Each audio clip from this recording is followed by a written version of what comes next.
see the video. Everyone's seen the video at this point. Do you regret anything that happened that night? Absolutely. Immediately recognizing there's discredit to my service to her in the situation. I got so much focused on what I observed then at the time was an issue. We had a junior deputy that had just started out. She was just released on her own, Deputy Pereira, and she had already made contact with Miss Leal, and she broke contact, and that's a no-no. You do the best you can to keep them out, whether it's talking them down, whether it's doing what you need to do. I got focused on that, and my train of thought was that, and now I need to get her back out of the house because we don't know what's inside. The inside is the unknown, and that was what my focus was on at that point. The video shows, when you walk up on scene, they knock on the door, she comes back out, and what went through your mind when she walked back out that door? Was it to get inside to search? For a search of persons, a security check, yes, because she wasn't the one that called. Her family member, whether it was a cousin or a sister, I can't remember, called at this point. I didn't know if she was still inside because they had broke contact at some point with her with dispatch. So I knew that she was probably going to be inside. I responded to hundreds of calls in different areas, and 9 times out of 10, there's usually going to be someone else there, if not a next door neighbor, upstairs, downstairs. There's somebody who, if they've taken the time to call a third-party caller, they're going to stick around and be within the vicinity. Her cousin, or her family member, maybe. The family member was still in there, of course, going through the deal after the fact, and that's where we were going back and forth, and that's when she popped out, and of course that's confirmation that yes, she was inside. And you thought the suspect was still inside? Correct. I had a keen belief. I had never been there before to that residence, or ever had contact with either or any of the subjects that we dealt with that evening.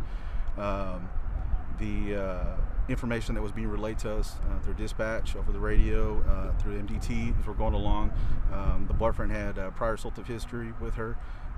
There was a warrant for him, and it was all assaultive stuff in regards to her contact with him, his contact with her, rather. And so these are just things, they're just little red flags going up. And at this point now, with the just all that, my focus was we need to make sure that he's not in there. Well, you see in that video, when you moved toward the door, you put your hand on her. What was going through your mind when you decided to put your hands on her? Right, so my intent was at the point, let's get her separated, let's get her to continue to keep on talking with a female deputy whom she already established contact with. Looking back after the fact, one of my things that I could have done, in which we receive training on, we get more training on, because that is obviously a topic that's something that the public wants in policing nowadays, to de-escalate more, and do what we can. She was at a pretty even tone at that point. She had not elevated her voice by any means. There was no confrontation. So I felt that it was going to be past enough to the point where I could just basically get her off to the side so I can start making contact at the door, doing call-outs to see if anybody else was in there. And it was an immediate response as soon as I went like this to get to her, to kind of get her this way. She was quick, and she held on for dear life on the door handle. She wasn't fighting us. She was just trying to make sure that we were not going to get entry to the apartment.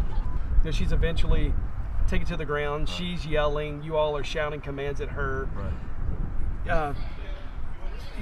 The video in and of itself sounds bad, looks bad. It's a domestic violence victim calling for help. She ends up on the ground under deputies and in handcuffs. You know how this video looks to the public. Absolutely.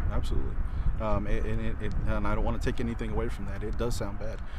It's in a closed-in foyer. It's all cement. It's an apartment complex, closed-in foyer area, and it was loud. And granted, yes, she was screaming. Yes.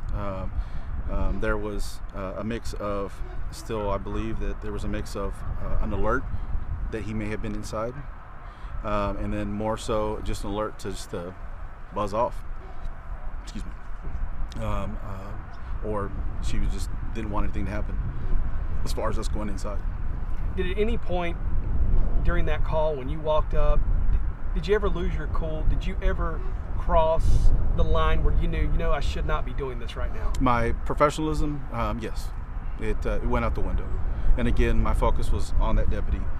I stayed stuck on that for whatever reason. I don't know why. I stayed stuck on that. I was upset in the moment that she broke that contact, and then immediately when the victim responded in the manner that she did, of course, how she perceives me coming at her to move her away, and I'm invading her space. Yes, she's going to react that way. And I forgot where we're going with that. Oh, what was the question? Oh, just that did you ever in your mind think to yourself that, man, I may be crossing a line? Yes, right. So, and again, my professionalism went out the window just with the contact from the deputy that initially made the initial contact with her, and I could have. We probably could have stayed back a bit and let the female deputy talk a little bit more, but I felt that there was an urgency to get inside based on everything was going. Now that we had her inside, but now the other thing is we possibly have somebody else inside, which would that been the caller, and that was of course known after the fact as we proceeded through the call. You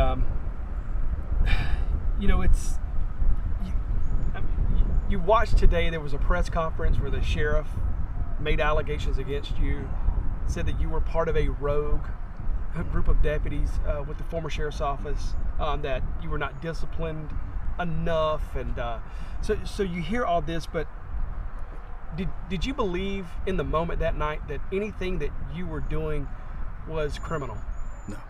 No. I did not have any malicious intent to hurt her. She's already been victimized. She's already been through a lot. Her neighbor even added too, y'all don't put her through this. And I was this point after the fact when she was already in handcuffs. Don't put her through this, she's already been through enough. So he's seen it too. So there's obviously a history of violence. Like I said, I'd never been there before. And for him to say that, it was just, it was just one of those things after the fact that you read into it. As far as the information goes, in regards to the history, the continuance of the domestic situations. I guess you took an extraordinary step today. I mean, you decided to pick up the phone and give us a call. What led you to decide to sit down and talk about this? Initially, you've reached out to me before. Then I was employed, and I was under a policy that I couldn't freely reach out to you, and I was worried about losing my job. Things were at a political climax then at the point where I felt that it probably would have taken a turn for the worse for me then. Granted, but here I am now. I've already gone through the process that I have gone through, and rightfully so. And there's nothing wrong with it. It's accountability. Just like Sheriff Gleason said, and District Attorney Sean Dick said the same thing too, and it's accountability following through with what they felt that needed to be addressed. So that's why today happened, or this morning happened as it did. There's obviously a misdemeanor A in Texas. That's grounds for a license revocation. Yes, sir. At this point, do you plan to fight this, to plea? I mean, what is your plans for your future in law enforcement? It's not so much fighting it. It's going through the process as anyone else would have. Granted, in regards to the offense, there's due process there, but in regards to the license, it's going to be up to the public. It's going to be up to TCOL. It's going to be up to the TMPA representation that I have to see if they're going to continue to find it worth for me to continue in law enforcement, and I leave that up to them. I've dedicated the first half of my adult life in law enforcement, and I initially wanted to be at Williamson County, and years ago I got to where I wanted to be, and I understand why I'm here now, or how things have ended up, and I'm not trying to take away anything that I've done to put myself in a situation, because I could have done better, by all means. But I would like to continue if I would be allowed to, but that's not up to me. That is out of my hands. The charge listed is assault and official oppression. Correct. Do you, sitting here today, feel as though you committed any assault on this victim or official oppression? No, so that was not my intent. I was not there unlawfully. I was there on a call for service for someone who had been in a circumstance of being in a strangulation with information of a known boyfriend, or I would say someone that she was in a relationship with. Everything else, the information I got beforehand, before I got there, it gets the wheels turning, red flags start going up of what the urgency is to take care of things. Now, even folks that are here then at the time when the incident occurred, and now disagree with it. You got some people in and some people out, and everybody's going to have, you know, what they call the Monday night quarterback in law enforcement. Everybody's going to have something to say after the fact. You could have done this better. Now, granted, again, not taking away that my professionalism, I felt there, by all means. I could have done better there. I could have held back. I could have let things de-escalate. I could have let Deputy Pereira do her thing and try to reestablish that relationship.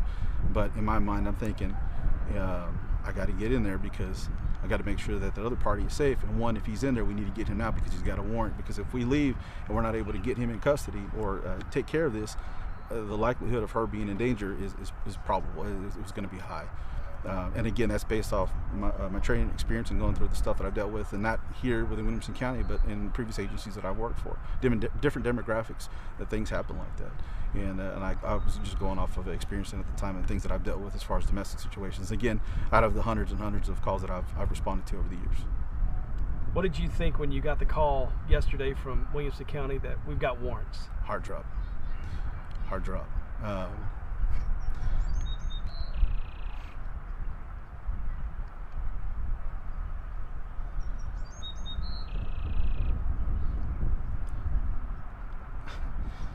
No good cop.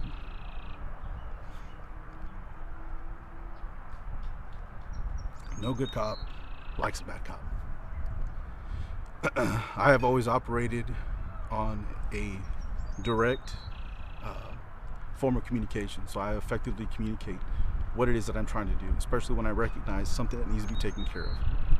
And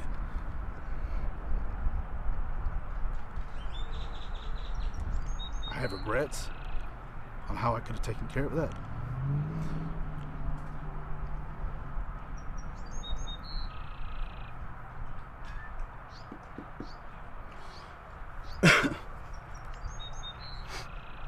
Excuse me. Take your time.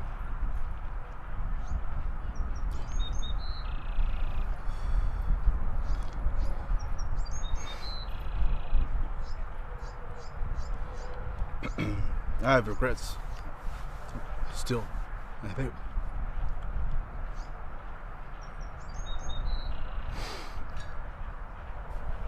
Sounds like this crushed you, man.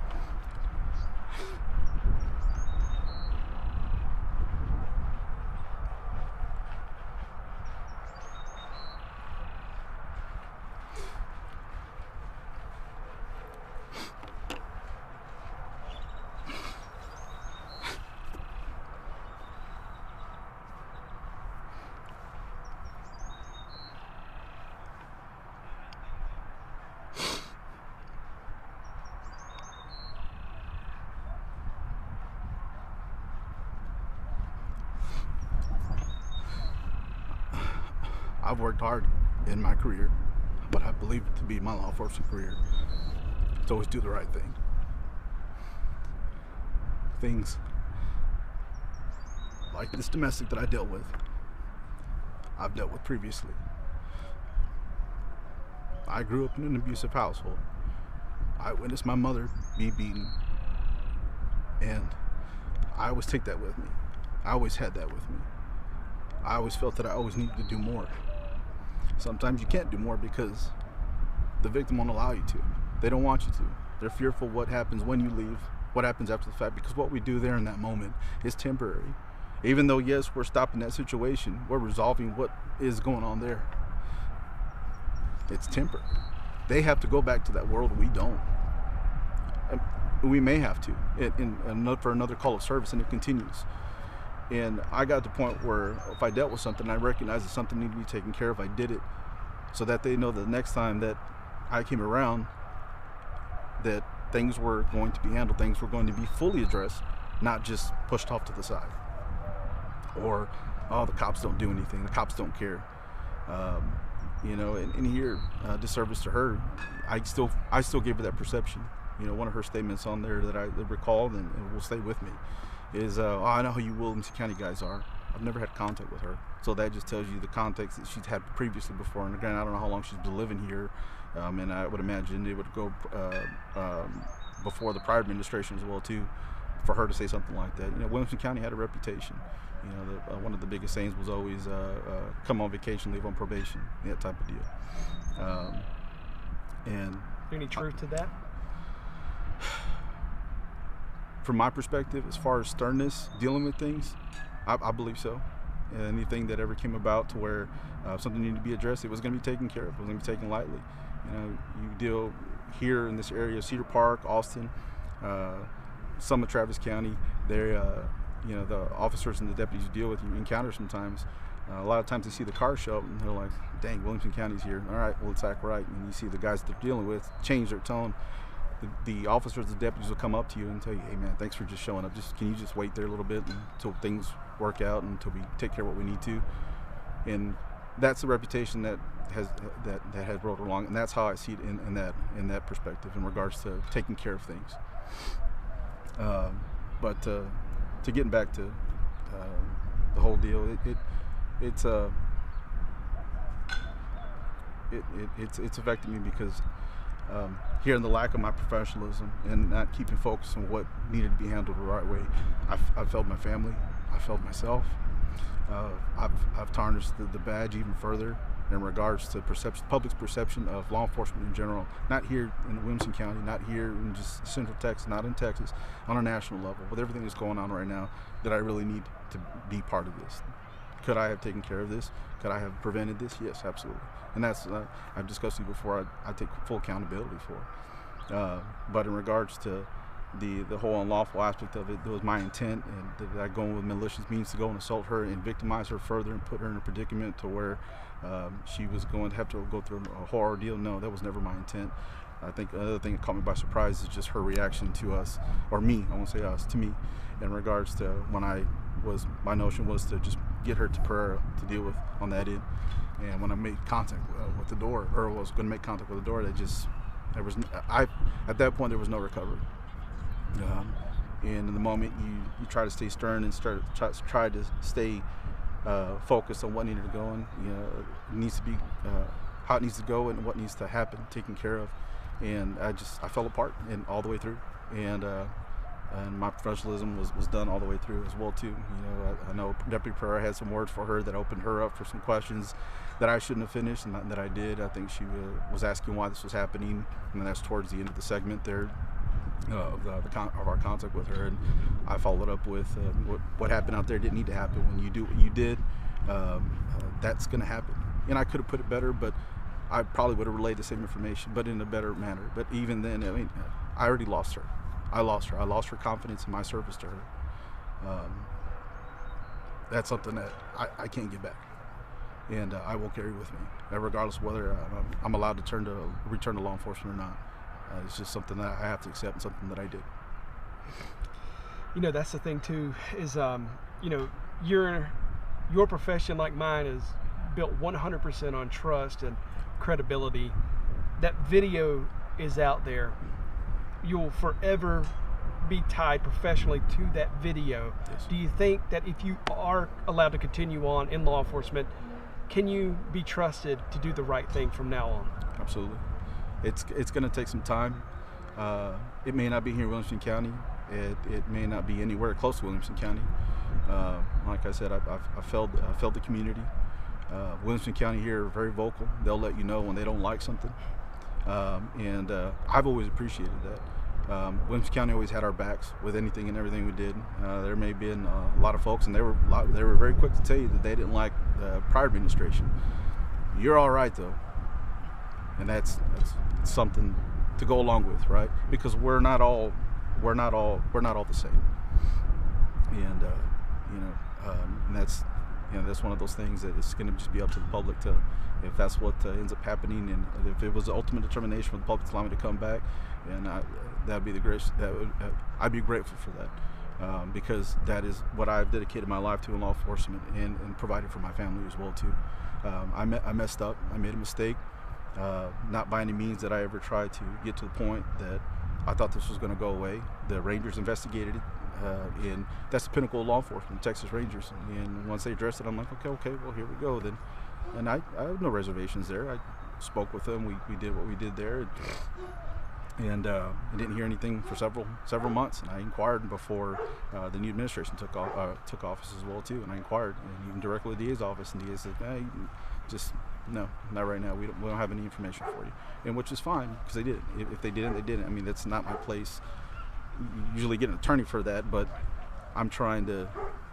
If what happened when I got the call yesterday and what had to happen today, I had received that, then I would have taken care of it in the same manner. It would have been no different. I'm not hiding from anything. When Detective Boatwright called me yesterday, yeah, my heart dropped. Sank my world. I've been unemployed since then. No agency is wanting to even really look at me with reason, and I understand. But it just got even worse. But yes, sir. Well, what do I need to do? Where do I need to go? And just like Sheriff Gleason said, there was no special treatment. I did everything that any other individual charged with an offense had to go through. There was nothing in the process to the point where, oh, we're gonna just do this. No, I went through a little process. Even in the booking paperwork that you receive, I just got a glance at my booking photo. I'm like, wow. You don't really see it. It's not so much the mirror, but just seeing something, your name, state of Texas, against you, and then to see my booking photo on there in the state that I was in at that time. And I think even in the booking photo, it references where I was at that time. As far as the accountability part, I mean, I don't know what more there that you need as far as confirmation. I knew it was there, and I broke down there as well. But other than that, I mean, just like District Attorney Sean Dick said, that they just want to go through the accountability portion of it for something that they weren't able to address, and they're addressing it now. So that was, I guess, the delay. Otherwise, we would have taken care of it then. And I resigned from the sheriff's office because indirectly and figuratively speaking, I felt like I saw the writing on the walls. When I was initially brought in by one of the CID lieutenants, they said, hey, look, we're going to put you out of your position because we're bringing someone with more experience. That's fine. I get that part. Because I was only a year in on the investigation side. And he says, I don't know where you'll end up, but just go ahead, and you're probably not on patrol. Just go get a unit, and then we'll go from there, and you'll wait for your orders. And yes, sir. So no fuss, nothing. I understood. I was just thinking then at the time I was lucky to be able to, thinking I was going to be able to keep my job.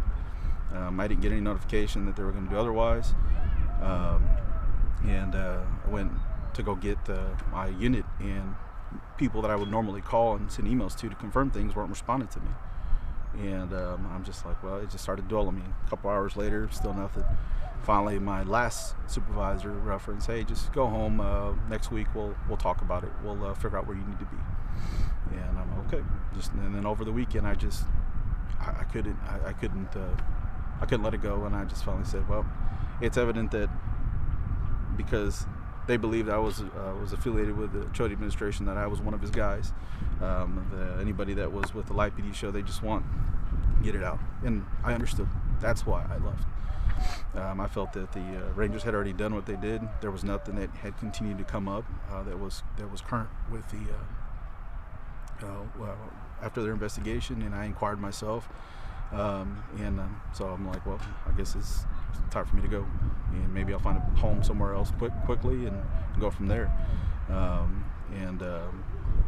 I get my F5, my license status, and it's on a general discharge. And so, if they had that, if I was informed then I wouldn't have left, because I would have known that I was under investigation, and I would have remained. If I would have known, and I watched a little bit of the conference, if I would have known that they were going to provide me the opportunity to stay while all the legal stuff went through, then I would have stayed. But no one ever told me anything. No one ever communicated with me, and so that's why I resigned. When did you resign? I resigned 1/3 or 1/5, right at the beginning of the year. Oh, so you were okay with the new administration. I got you. Okay, you so I guess to wrap this up, it is. at that press conference today, I mean, there was a clear tie that the sheriff drew a clear line between you and Robert Chody, you, Live PD, you, and the scrutiny that has come down on the sheriff's office. There's also the discussion about the Wilco Badass Award. Were you ever offered gift cards or offered appearances on Live PD to abuse people? No, sir. Absolutely not. I will reference the gift card thing came through, where the gift card came through, and the knowledge that I have of it, and what I recall, what I was informed of, is that if we caught a burglar in progress, and we got them in custody for a burglary in progress, then at that point we would get rewarded. We possibly get rewarded with something. And that was the only thing that I have recollection that I have off of a gift card. I never had any affiliation with that. I never received anything. I was never informed of that. So no. Was the Wilco Badass something you all joked about internally? That was something that was said amongst a lot of the SWAT guys and any of I guess the ones that were closer to the Live PD stuff. The whole Live PD reference is, it's funny that I was never really given the opportunity to be like a primary or I guess one of the main ones, because they said I was not fitting for camera. I was basically too heavy for camera, and which I thought was funny, because when I got to the point where I did that first night of the Live PD, back when I had contact with a drunk elderly female, that one was aired. And in my mind, I should have stopped then, as I grew up watching Cops. I was like, oh, that's cool. And then this came, and I'm like, oh, let's do it. And went through it and got through it. I felt bad for the lady, and we got her taken care of. We helped her up. That's me.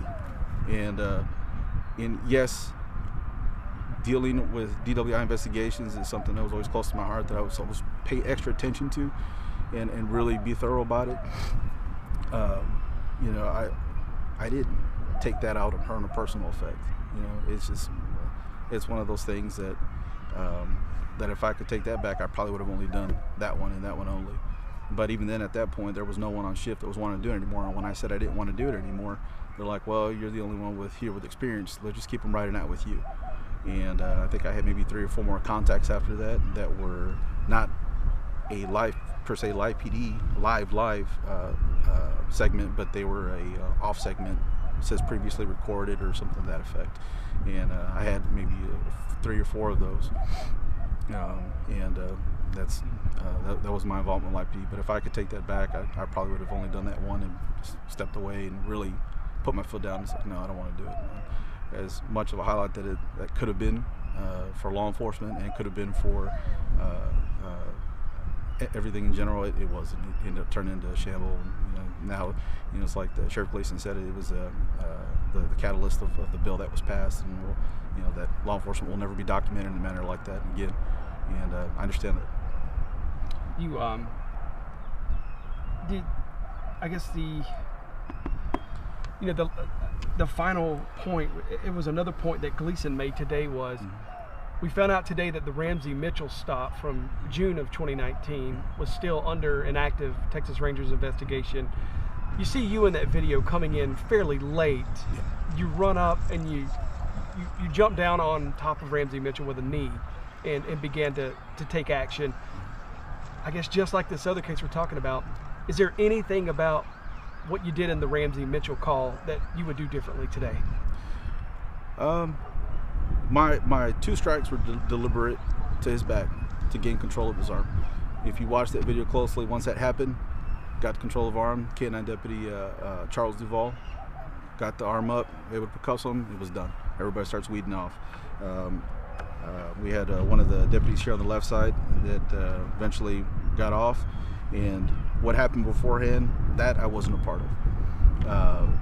Picked him up, got him up. Medical saw him, we got him off to the side, and he was doing his deal, and I stood with him, and it was over.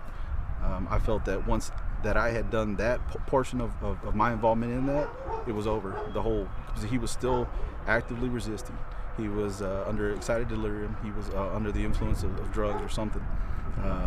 But best of my knowledge on that, in regards to how he was then at the time, I think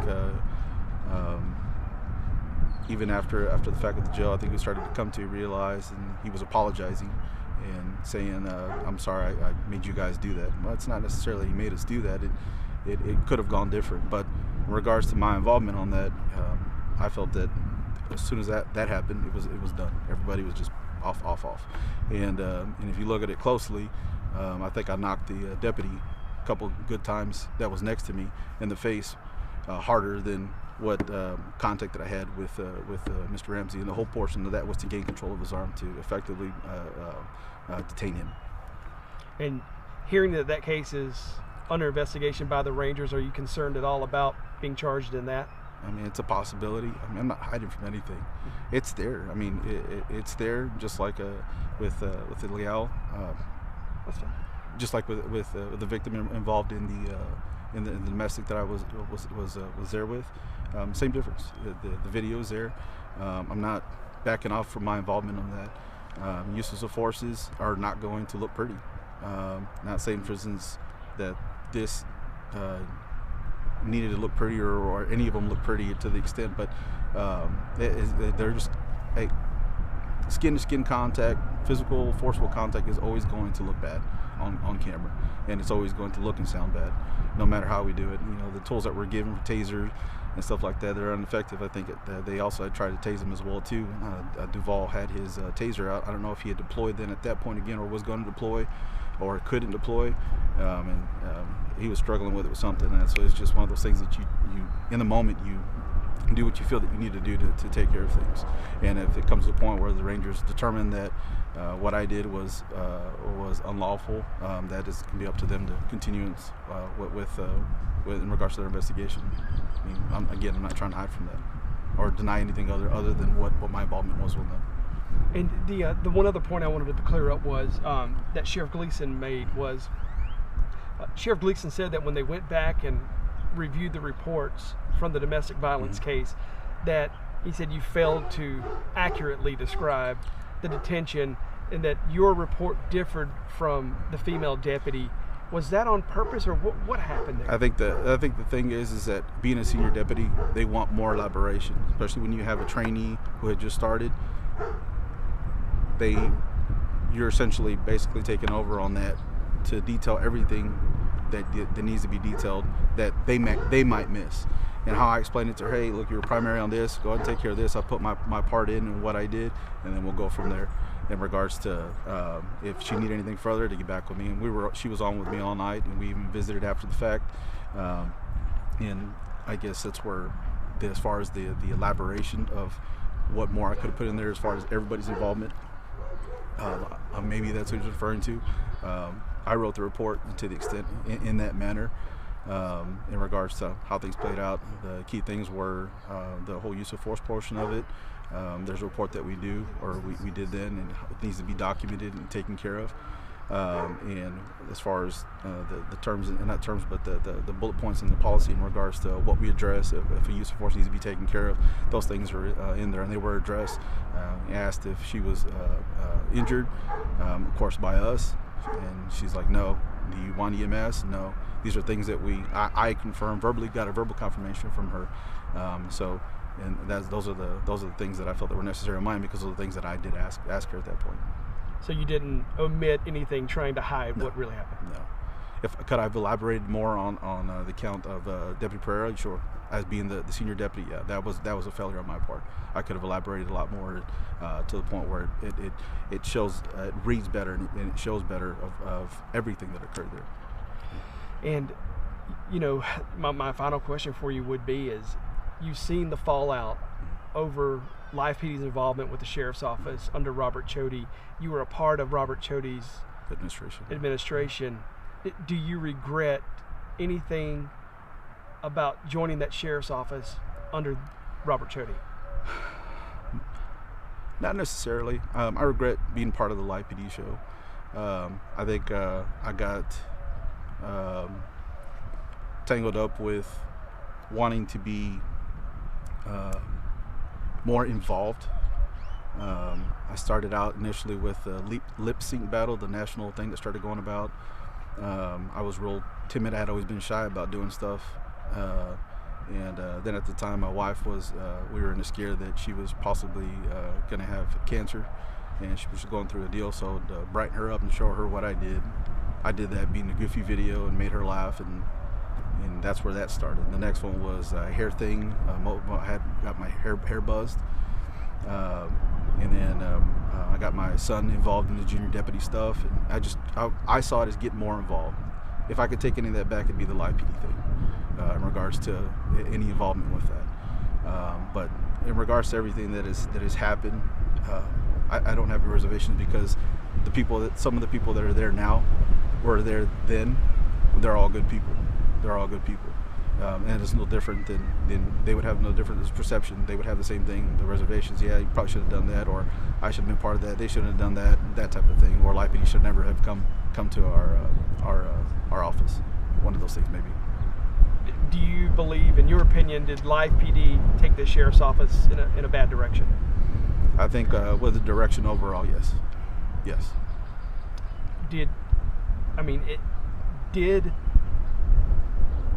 Was the fact that live PD cameras were on scene through a lot of the instances here, did the fact that those cameras show up on scene, or that deputies could appear on that show, did any of that cause unnecessary uses of force or escalation that would not have happened had those cameras not been there? I don't necessarily believe so. I think if anything, it heightened our interactions with folks, because they were pissed off. Because, can I say pissed off? Sorry. Yeah, they would get upset, or they would get pissed off because they saw the cameras there. They didn't want to be recorded. Now, granted, they didn't understand that there were things and waivers that they would have to sign after the fact, and 9 times out of 10, when the producer would go up and ask the arrestee or the folks that we dealt with, hey, I need you to sign this, or can you sign this, so you're going to appear on camera? I'm like, no, buzz off, no. A lot of those contacts would be that. And I think that notion of that, and cameras in the face, and they just got to the point, of course, when they started to catch and realize what the live PD was doing, and not that they were with us a lot of times, but they were even deputies that didn't have anybody with them, but because they had the camera, they're thinking, oh, I'm on live PD. It's not an actual live PD camera, or a camera, so to speak, like one of yours. It's just the body camera, and they would lose it, and they would just escalate the situation to the point where it's like, oh, we can't do anything. Whether just write it out with them or whatever it may be. But getting back to necessarily saying that it made people want to do more than what they should, I don't think so. Okay. I think that is, unless there's something else I did not ask you that you want to say, or anything you want to say to that victim. Yes. How do you want to close it out? Is it a statement you want to start out with, or just? Yeah, I'll just ask you. The public seen the video again today. They saw your mugshot, the charges against you. You heard the sheriff call you essentially a bad cop. Right. Is there anything you want the public to know about Lorenzo Hernandez? Yeah. First and foremost, extend my apology to the victim. Regardless of her circumstances and the life that she lived, she was not to be subjected by my failure of professionalism to her. I failed her in my service. I think I made that very clear. Overall, to the people that I worked with, then at the time, that still remain at the sheriff's office, and they're good folks, because they're good cops there. That I didn't make life any easier for them then and probably now. The public's smart enough to understand the difference and know. And it's a hit or miss sometimes. We may get resistance, or we may not. There's gonna be some folks that don't like the police, and we get that, we understand, and that's the filter that we have to always have with us, and that's what I felt to have, to keep with me. Extending that apology to them as well too, because I brought disgust for Williamson County law enforcement, and then on a national spotlight as well too. We're not only going through it here, all of Texas, all of our nation is going through it, and I didn't help any of the situation. I accept accountability for that, and I can't take that back, and I will carry that with me, even if I'm not allowed to go law enforcement. That will always remain continue law enforcement, that will always remain as one of my regrets in that, because again, I worked so hard to get in this spot. Wilco was always going to be my dream job to be here. I couldn't start when I first started out in the academy, but I finally got here, and then even this very second, I'm just dumbfounded that I can't be a part of Williamson County anymore. And more so the residents of Williamson County, like I said before, they're very vocal. They'll tell you how it is, and they tell you how they feel. And I felt them because they had our back. And like I said, it's just one of those things that they either like you or they didn't. And there are going to be people who, again, see this interview, see this video, and will never be convinced that you aren't a bad cop. What do you say to those people too?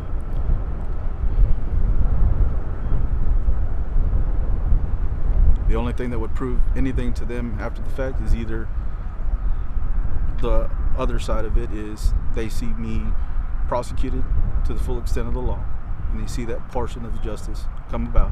They're content with that.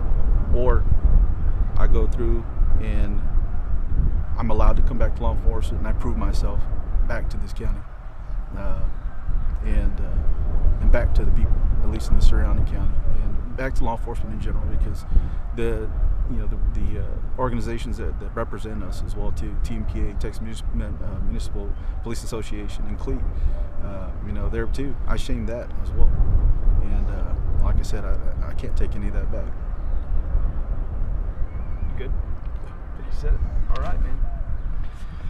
Well, thanks again for calling. Yes, sir. No, thank you. I appreciate it very much. All right, man.